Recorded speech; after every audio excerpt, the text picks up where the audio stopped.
Welcome, Esther Berry here with Great Hearts Ministries and Esther School. I'm excited today because I'm going to be sharing about walking in the supernatural and prophecy. And so I want to start off by talking to you about angels. You know, the Bible tells us that God has an army of angels, that He is the Lord of heaven's armies. And I think we get so busy in our Christian walk in life that we forget, first of all, we forget that we have a guardian angel. We've been told it from childhood, but we forget it because we don't see him or we don't see her. But over the years, I've been fortunate enough, blessed enough to have seen angels. You can see angels, you can go into the supernatural, and you can definitely see angels.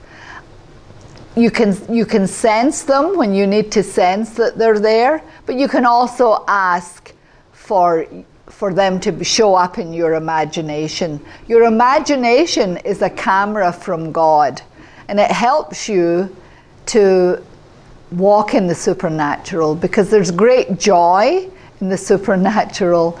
Because heaven, there's no crying in heaven, there's no weeping, there's no sorrow, there's no sickness or disease or demons in heaven. They're all in hell.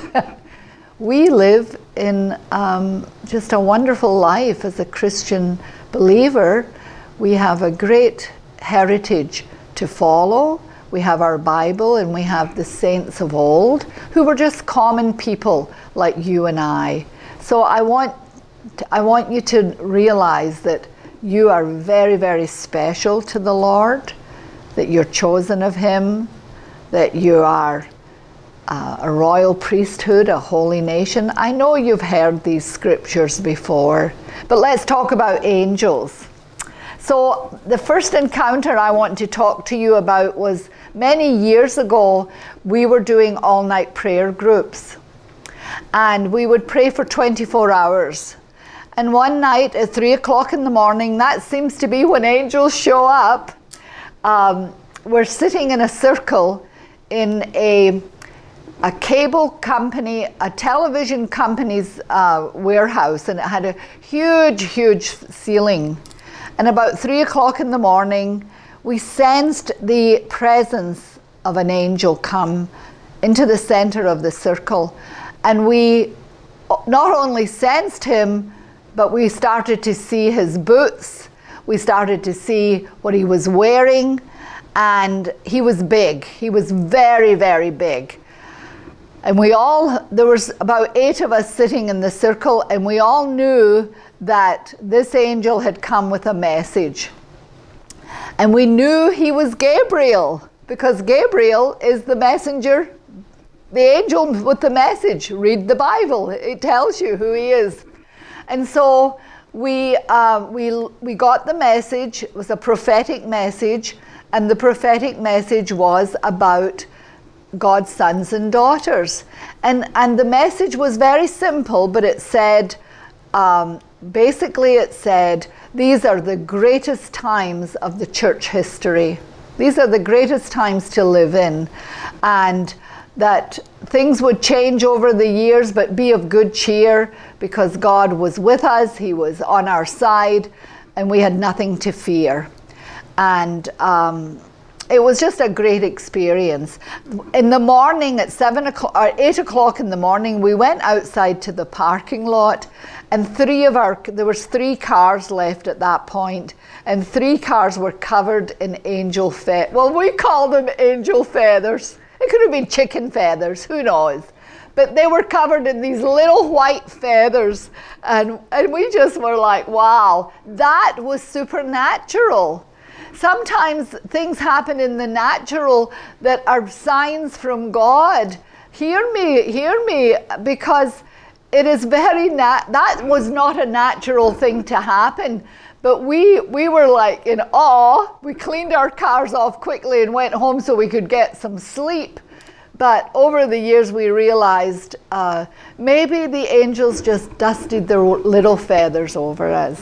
anyway, it's fun, it's wonderful. It's a blessing to give, but it's a blessing when you receive supernaturally. Okay?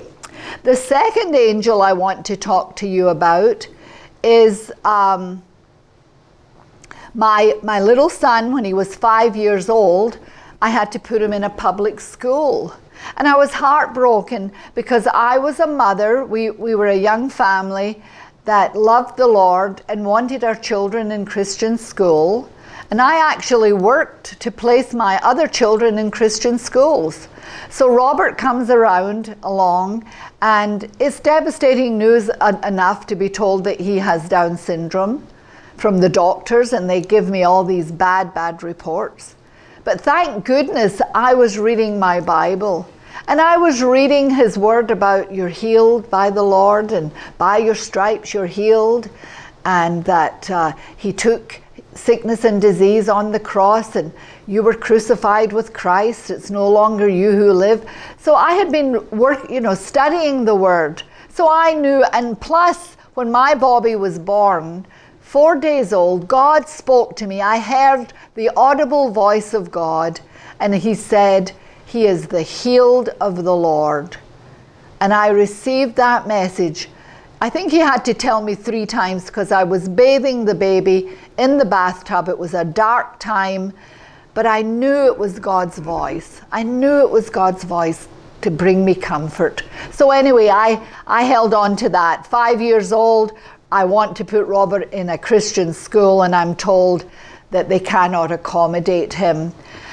And so my heart's broken. And I remember taking my little 5-year-old up to the bus stop because I wanted him to be educated. I wanted him to learn math and English, and wanted him to speak clearer. I wanted all those things like every mother and father want for their child. And my heart's broken. And I hear the Lord say, look behind, Robert. And I looked behind, and I saw a 12-foot angel. Only for maybe 30 seconds. I was in awe. When you see an angel, you're pretty well, your breath is taken away. And I thought, oh my goodness. And then I heard the Lord say, I formed you out of the palm of my hand. And my Christian walk has been, God speaks, or he sends a message, angel feathers on my car, or Gabriel coming to speak to us, and then he confirms it in the word. That has been my prophetic mantle. I thought everybody had this.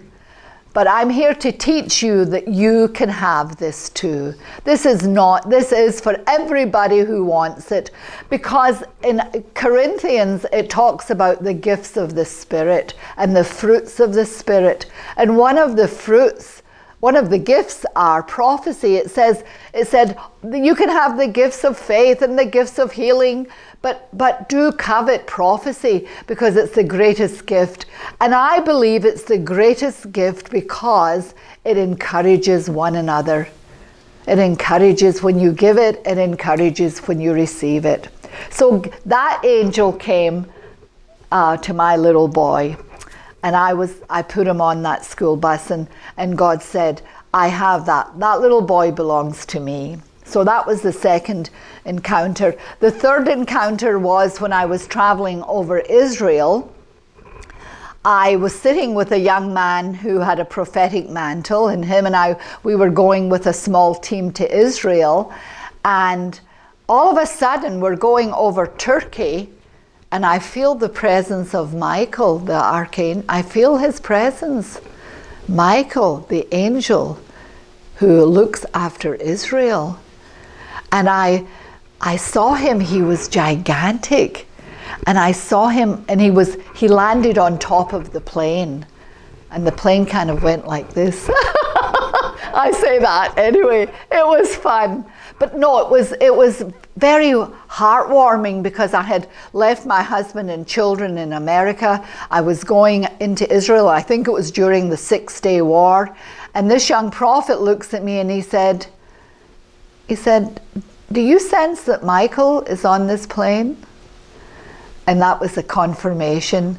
And I said, yes, I just saw him, and he's here to protect us. So Michael is the Archangel of Israel, okay?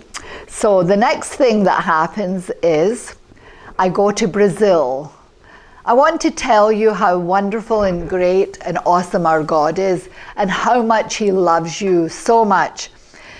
We had heard about a worship leader in Israel.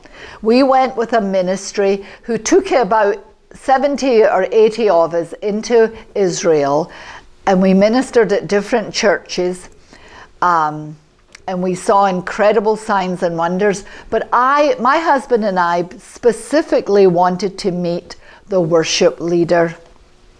The worship leader was about 42 years old, and when he worshiped the Lord, and this was about maybe 15 years ago, heaven opened.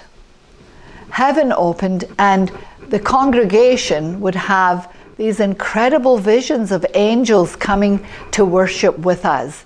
You know, it talks about it in the Bible, but to actually be in that type of atmosphere, it's absolutely phenomenal. And so this young man would play the guitar, and he would go to heaven, get the sound, and bring it back to earth. I'm telling you, he was amazing.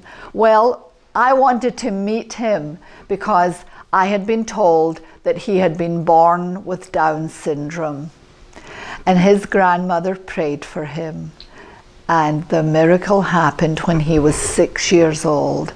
Down syndrome totally left him, and I said, I want to see this young man. And I met him, and I said, my child will be next. So these are some of the angel visitations that I had. They're real, they're for you. There's many angels, and I'm going to talk more about it in the next segment of our videos today.